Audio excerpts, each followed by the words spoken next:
it's a huge pleasure to have you. My name is Shrivya and I am from Entrepreneurs Club Gitam. So let's start with the begin.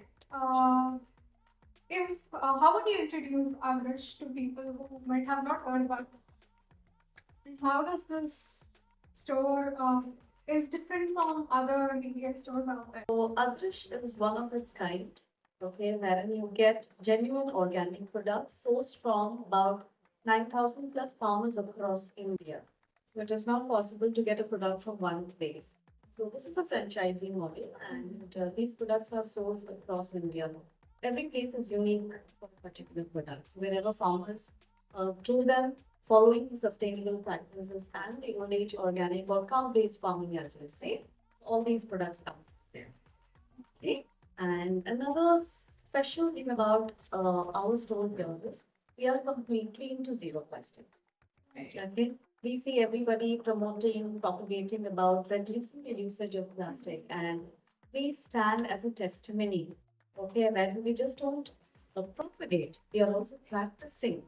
Okay, where we avoid plastic. So if you look at my store, none of the products are in plastic packaging.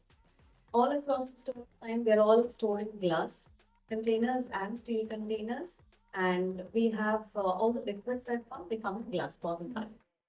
Okay. And when a customer comes, we pack all these products using the age-old traditional method where they used to come in paper pack. Right. So all our products to our customers go in brown cover packing, and of course the cloth bag that they need to carry or we provide. So this is how Adrish is unique from every other retail store that exists. So what inspired you to bring Adarsh to YSL? I was in Hyderabad. I am a teacher by profession. Okay, and I think COVID was an enlightenment to us because COVID was a time when we were actually trying to hoard up our kitchen groceries, right? Only with the fear that we were going to run out of them very soon. So we were just stocking them up. You're right. And once we bring in the groceries, we have a habit of, unpacking them and putting them in containers. And also, I realized that there were more plastic covers than the actual product which went into my container. And there was this question, what do we do with all this? Okay. And even in schools, we see we have class parties, a lot of food that comes in. And where is all the remaining going? Okay, that was the time when everybody was so engrossed. Probably we all got used to OTTs and online games and all. So that was a little disturbing because my children were also accustomed or addicted to screens. And that's when I thought of, listening to something which was more meaningful. Just, above playing online games or watching series and all that. So I started listening to self. And I think it was during that time, Safe Soil was quite in the top. So that kind of attracted me. That kind of motivated me. There's one man who's traveling across the world trying to tell people to let's save our soil. Then who's supposed to be doing it? It is we. Right. We have to do it. And where does it start? It should start right from our home. That I think was the thought that triggered me a little passion or an interest, I would say, कि something should be done. And this question was always there, what should I be doing? And then a small trip to a city called Chikmagalur, somewhere around in 2021, 21, 22. This little city was known for sustainable living. So I just happened to ask them, uh, where do I dispose my sanitary? They were like, we don't have a dustbin. She said that my friend was not just this house, there's no dustbin in the entire village. That again, I started questioning, then how do you manage your waste? They said there's barely any waste that comes. Every house in that village is an individual house. They have cows, they have dogs, they have other animals, and there's a lot of plantation there. So what do? All the vegetable waste goes to the cows. And they all the water waste again. I wouldn't say water waste, the water wash vegetables, rice, and fruits and all again goes to the cows. The non-veg goes to the dogs. Okay, and they produce most of their own food. The village has their own kirana style where they're going with the cloth bag getting their order. And the little plastic here and there that comes, they burn it in an on the Chikmagalur is famous for beetle nut industry. So they have these big urns where the fire is always on. So that's all the little plastic that comes into the urns. And the ash that comes is also reused. So that's what I thought, wow, when a village can be so cautious about their surroundings, then now people like us who are educated, working in corporates, living in cities, should be more mindful because we are producing more wastage than them. And I think it was during that time, Uber, Ola, Swiggy, Zomato were doing wonders. They took over the entire market. Everybody started ordering. And what happened? They were again holding up a house with this plastic containers. So all these things triggered some kind of a question. What are we doing? I am a teacher. What am I teaching? Why is the generation now or the children now so unmindful about things around? So that triggered me to watch more shows, more talks, more podcasts on sustainable living. And that's when I came across in one of the shows on TV. It was by Ms. Shilpa Reddy there, Sustain Part, the cake show there. So wherein I saw this beautiful store, Patrish. Okay, it is run by Ms. Supriya there in Hyderabad. So this kind of was really different, unique. So I thought this is nice. Groceries hai, organic hai, but there's no plastic. So that actually attracted me. I said, okay, let me just walk down to the store, just see how it is. The ambience is very interesting. So I happened to walk down one day there. And since I walked in, I had to, just try out a product or two. I did that. I liked it. I went back the next one. Again, I purchased a few more.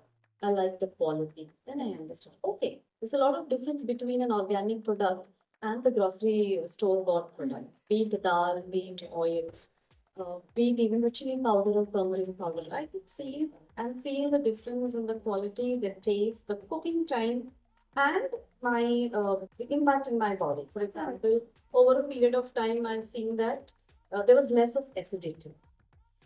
Okay, and my quality of life and health started to improve. Not, I have touched wood, I'm a very good health, but internally I could feel that change.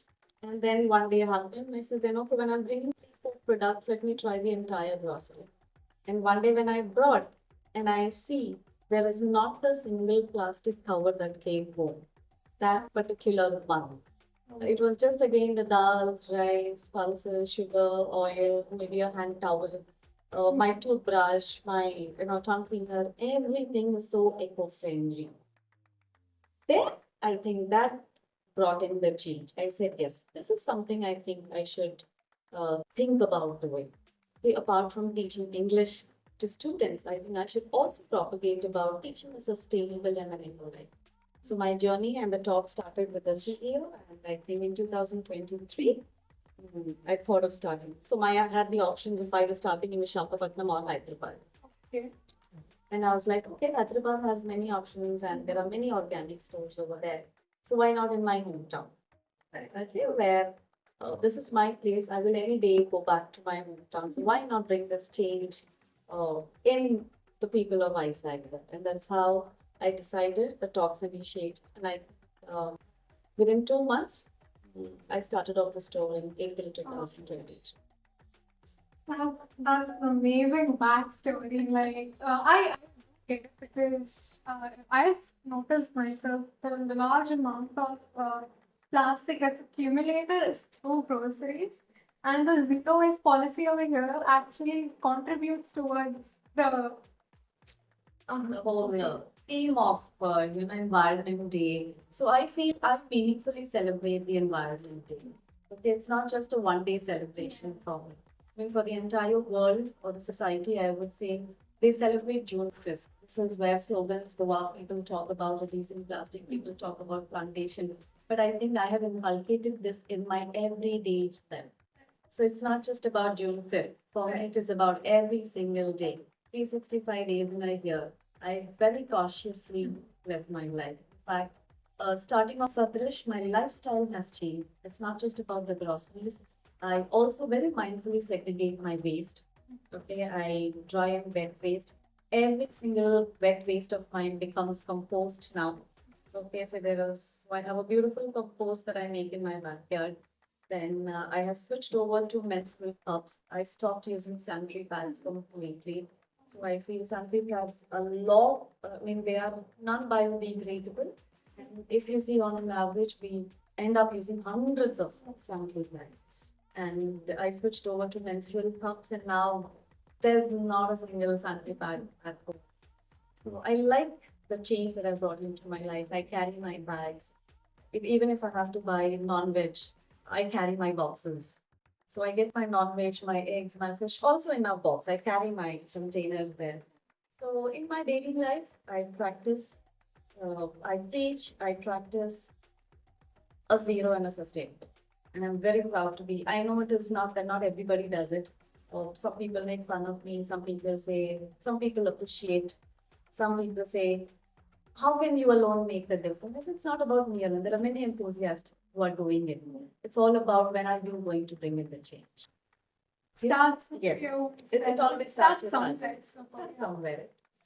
So I have started. I think it's time for you to start too. I wanted to ask how, like, being eco-conscious, does that bring like a challenge? It's a unique set of problems running your business, or Yes, there is a myth among people that organic products are expensive.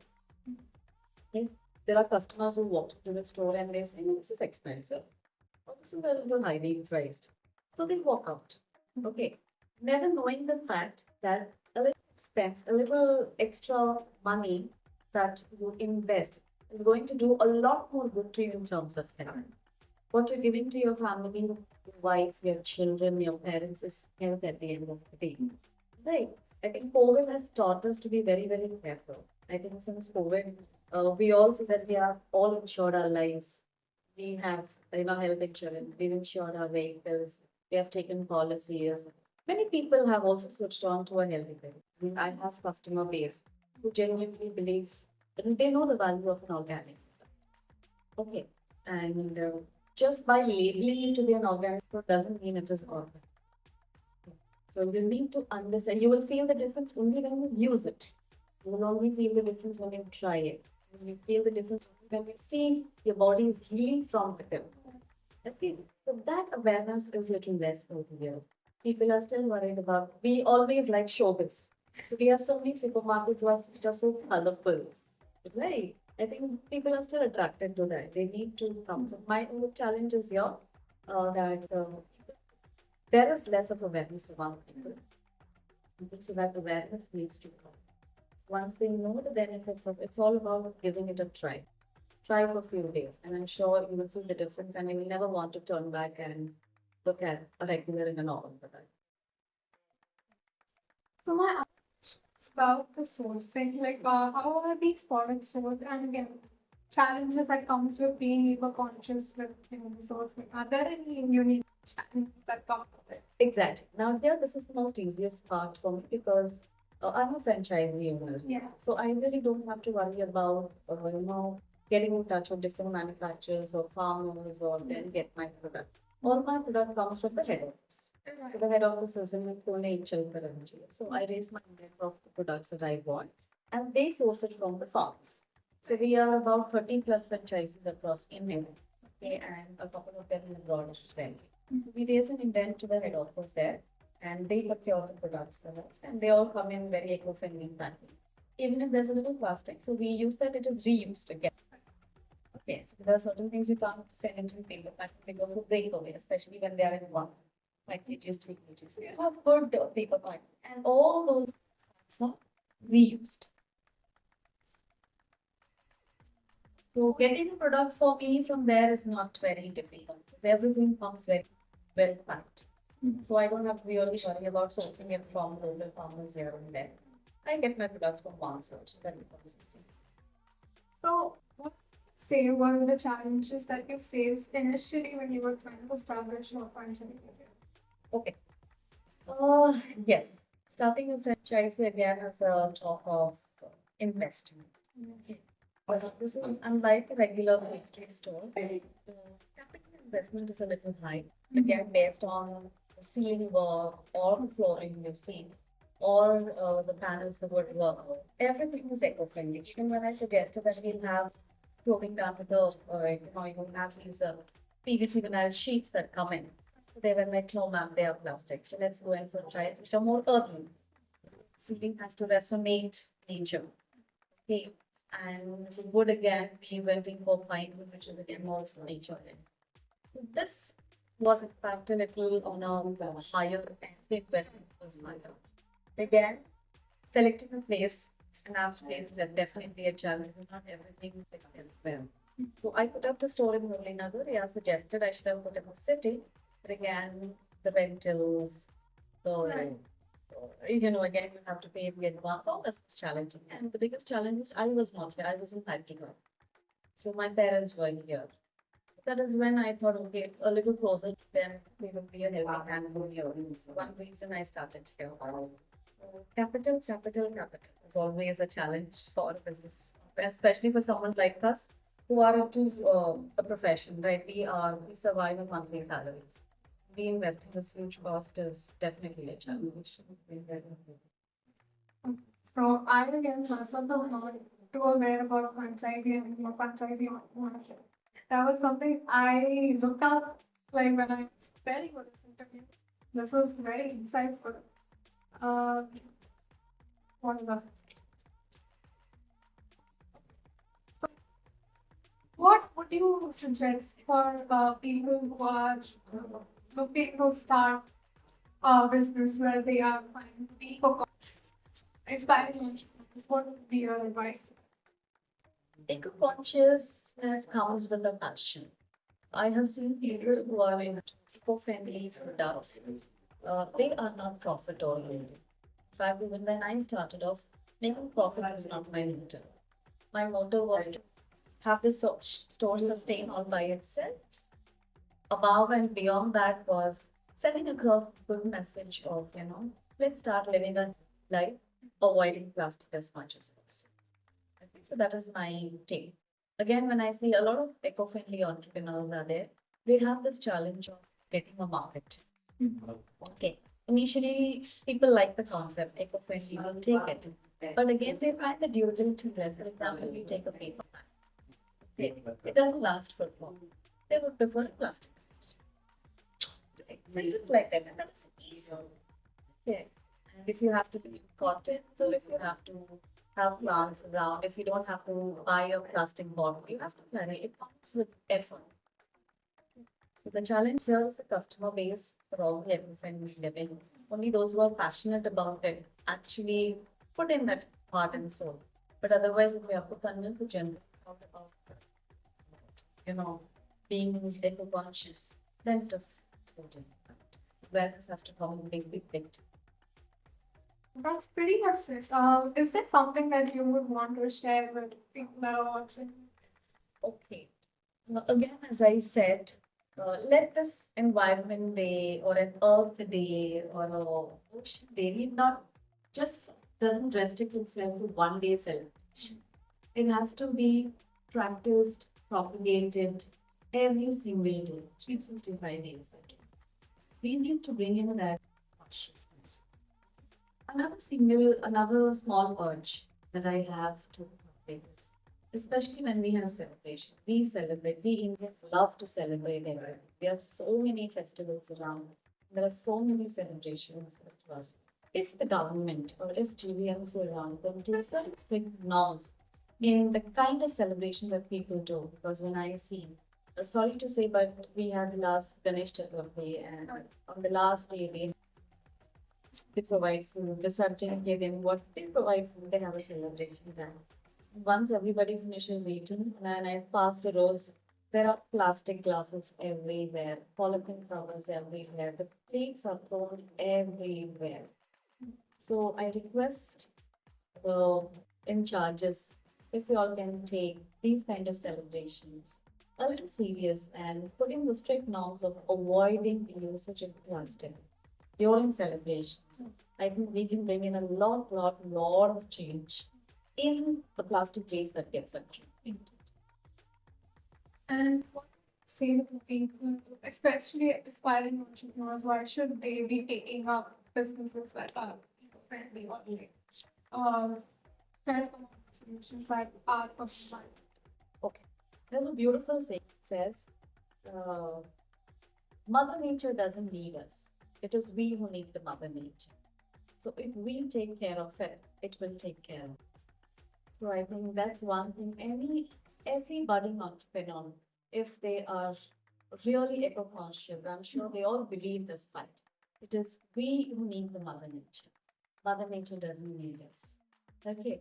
So every entrepreneur, if they can really follow these eco-friendly practices, I think we would be the promoters or ambassadors for becoming an example to people, saying that, because we are the ones who give plastic covers. It is a fruit seller or a vegetable vendor. You go to the grocery shop in the supermarkets. You go for, clothes, right? You go for shopping your clothes or shoes, and we all combine with paper covers. Nevertheless, now, yes, it has reduced to a great extent. They give us paper bags and cloth bags and all. That's a very good initiative. But that change should also happen in the small time vendors, especially the food vendors, any vendor in and around, all the food industry. Yeah. Oh God, the food industry is the biggest producer, largest producer of plastic containers and plastic. The government has come up with these eco-friendly bags. They have the biodegradable plastic. But again, my question is, yes, it is biodegradable, but how often are we going to use it? Even a biodegradable cover that we carry, we're going to go home and throw it. So why even encourage having a biodegradable cover? Rather encourage carrying a cloth bag which can be used multiple times or if disposed, get decomposed well. So here the question is awareness is good, but we need to understand or bring in the practice of reducing the usage of plastic in any form, be it even biodegradable, as much as possible. So we even supply milk. So the milk that comes, we try and cater to them in bottles. Okay. So these are the practices entrepreneurs can do. So automatically the plastic that reaches home will reduce. All the entrepreneurs across small time, big time should avoid using plastic. So when they stop using plastic, the plastic that comes home will reduce automatically. That's how I think everybody will start becoming aware. But if the people in the house will themselves see a change, oh wow, I think the plastic is less. We all need to get used to it. So once we get used to it, automatically we will forget our old practices. They will find the new changes way better, safer, and good for them, good for the environment too. So they will automatically start adopting. So the change should come in the vendors, small time, big time, especially the smaller ones. You go buy panipuri, you go buy the noodles, you buy anything. Everything comes in plastic. So that should be cut off. Once that is completely cut off, I think the accumulation of plastic will reduce big time in cities. Well, thank you so much, ma'am. I think I've touched on everything. Very eye-opening question because uh, I never thought about zero waste management. Like I've heard about it, but to see it in practice, that has been really, really eye-opening for me. And I think everybody watching this would be inspired to take it up, and especially the young entrepreneurs who are watching this can contribute to this cause as well. Thank you so much for the time. And I am happy to even say I haven't shared this in public with anybody, but I'm happy to share that my vision, I always had this vision of reaching out to more and more people about sustainable living and eco-friendly practices. And God has been so grateful that I've now been appointed as principal for Delhi Public School that's coming up in Nagar now. So I will have more students to address to. I will have more people to address to about sustainable living. I'm sure that the vision that I start, a small vision that I had, should slowly engulf or become a beautiful, what do I say? It comes out true, whatever I wanted to. Everyone, you youngsters are the ones who can bring in the change. I believe that it's children who bring in the change. Okay. So if you can encourage, motivate people at home, that's when parents also will start to realize. Otherwise, we all are busy. Parents are all busy. They're like, that's okay, we will see. So that's okay, we will see. The attitude has to change. And who can make that possible? Yeah, it's you young people. Okay. Right. Thank you so much for having me over. It was a pleasure talking to you on this day again. I was just thinking of the last year workshop that I conducted in one of the schools, Silver Rose here, and today I'm here talking to you. So, really, really wonderful. Thanks Nice for job, having Puri. me.